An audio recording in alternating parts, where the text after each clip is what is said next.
una de las pretensiones más comunes que se dan en la práctica forense de los juzgados, al igual que la reivindicatoria, al igual que la nulidad. Aquí tenemos un concepto estructurado en el libro Pretensiones Civiles y su manejo procesal. Este es un concepto que es estudiado a partir de la doctrina, a partir de diccionarios jurídicos. Entonces, en este caso, no es un concepto que ustedes pueden decir de que es un concepto único, es el mejor, sino que es un concepto que en este caso les puede dar una idea para introducir qué son los daños y perjuicios. Entonces vamos a ver lo que es un concepto y dice que es aquella pretensión que consiste en reclamar al demandado el pago del valor de la pérdida patrimonial y las ganancias que el demandante ha dejado de obtener por su culpa, dolo o morosidad, o por quien el demandado es responsable.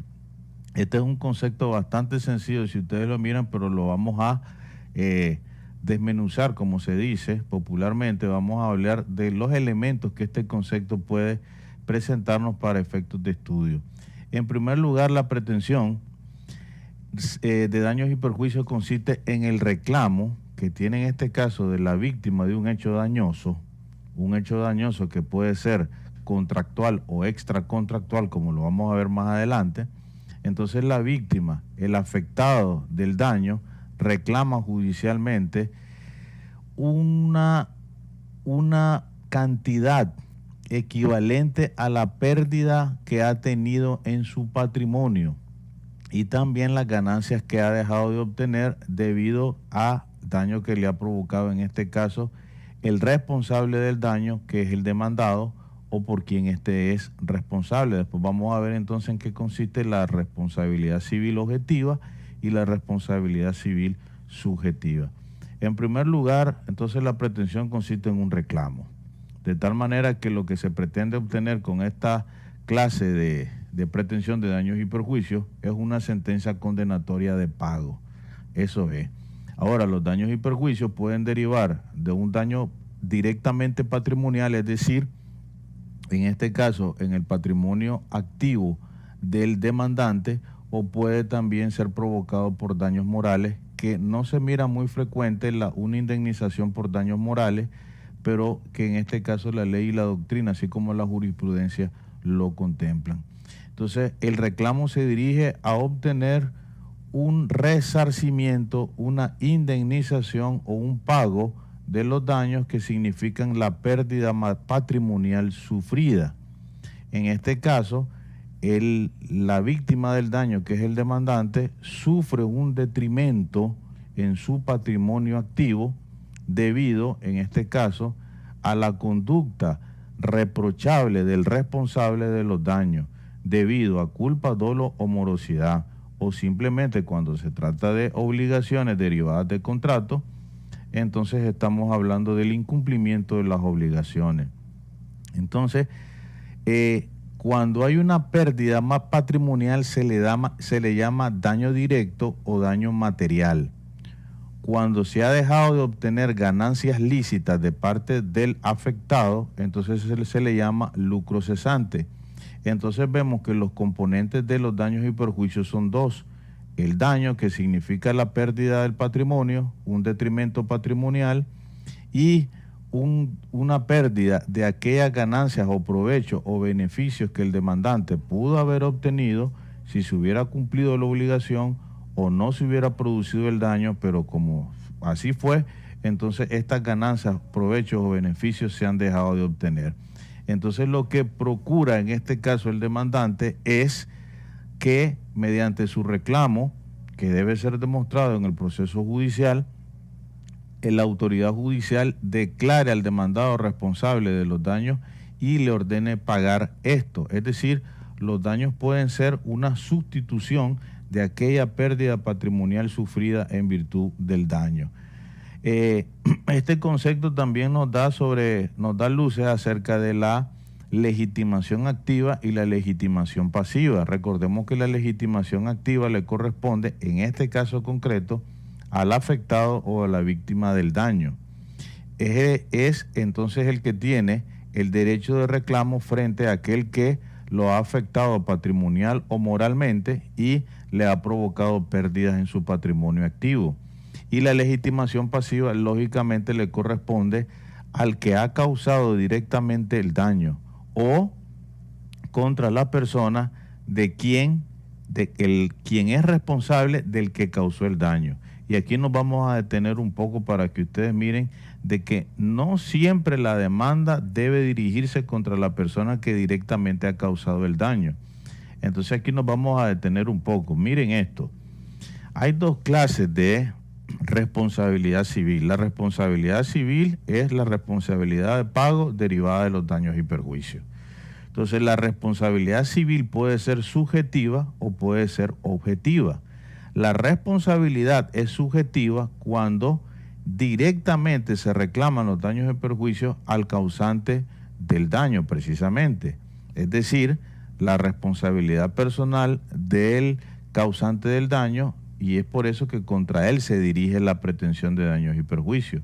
Entonces aquí se atiende a la persona responsable del daño contra la cual se debe reclamar la indemnización de los daños y perjuicios, y en este caso es a esa persona que la autoridad judicial debe condenar si se prueba la existencia de los daños y perjuicios y otros requisitos que después los vamos a ver para el pago de la indemnización o resarcimiento, reparación, que son términos sinónimos y que en esta clase las podemos utilizar indistintamente en ese sentido. Entonces la responsabilidad es subjetiva cuando se reclama o cuando el responsable del daño es el que lo ha causado. Ahora tenemos la responsabilidad objetiva. La responsabilidad objetiva, que también se le llama responsabilidad civil indirecta, esto quiere decir que por disposición legal, la demanda no se dirige contra el que ha causado el daño. El daño lo causa una persona, pero por disposición legal, quien responde de esos daños no es esa persona, sino en este caso otra, por razones de parentesco, representación o por razones de disposición expresa de la ley. Entonces la responsabilidad objetiva, también llamada indirecta, como les decía, se da en muchos casos del ordenamiento jurídico civil. El primer gran ejemplo lo encontramos en el artículo 131 de la Constitución Política. Aquí hay un caso típico, clásico de responsabilidad civil objetiva en vista de que dice el 131 constitucional que si un funcionario o empleado público causa un perjuicio o un daño a un ciudadano, entonces no responde directamente él ante ese ciudadano para reparar los daños y perjuicios, sino que responde el Estado de Nicaragua representado por la Procuraduría General de la República. Entonces, si un funcionario o empleado público a usted le causa un perjuicio, un daño, dentro de sus funciones como empleado público o como funcionario, por supuesto, usted no va a interponer directamente la demanda de daños y perjuicios contra ese funcionario o empleado público, sino que interpone la demanda de indemnización de daños y perjuicios contra el Estado de Nicaragua. Entonces, este artículo 131 de la Constitución lo que dice es que después que el Estado le pague al demandante, siendo condenado, por supuesto, en una sentencia firme, el Estado puede repetir contra el funcionario o empleado público para que éste, a su vez, reembolse lo que el Estado le ha pagado al demandado. Ese es un caso de responsabilidad civil objetiva. Ya vemos la diferencia con la subjetiva. Otro ejemplo lo podemos encontrar en el Código Civil. Nos vamos a ir al artículo 2518. Los dueños de hoteles, casas de hospedaje y de establecimientos públicos de todo género son responsables del daño causado por sus agentes o empleados en los efectos de los que habitan en ellos, o cuando tales efectos desaparecieran, aun cuando prueben que es imposible haber impedido el daño. Entonces vemos aquí, por ejemplo, si usted va a un hotel, tiene una cámara fotográfica carísima, la deja en la habitación y usted cuando vuelve de pasear no la encuentra. Entonces dice la ley, en este caso en el artículo 2518, que el responsable de reparar el daño, en este caso de pagar el precio de esa cámara fotográfica que desapareció, que fue hurtada o sustraída de la habitación que usted estaba rentando en ese hotel, responde el dueño del mismo. Entonces usted no demandaría al posible autor material del hecho, sino que reclama los daños y perjuicios al dueño del hotel. Estamos hablando que esta responsabilidad objetiva también se extiende a establecimientos comerciales, súperes, por ejemplo, supermercados, se extiende también a casas de hospedaje. Otro caso de responsabilidad objetiva es en el caso de que un animal cause un daño material. Entonces dice la ley que en este caso el dueño, normalmente bajo las condiciones normales, responde por los daños provocados por los animales del cual es el propietario. Eso lo establece, por ejemplo, el artículo 2513 del Civil. Todos estos ejemplos que estamos dando, el 131 de la Constitución, el 2518, el 2513, son responsabilidades civiles objetivas que movemos.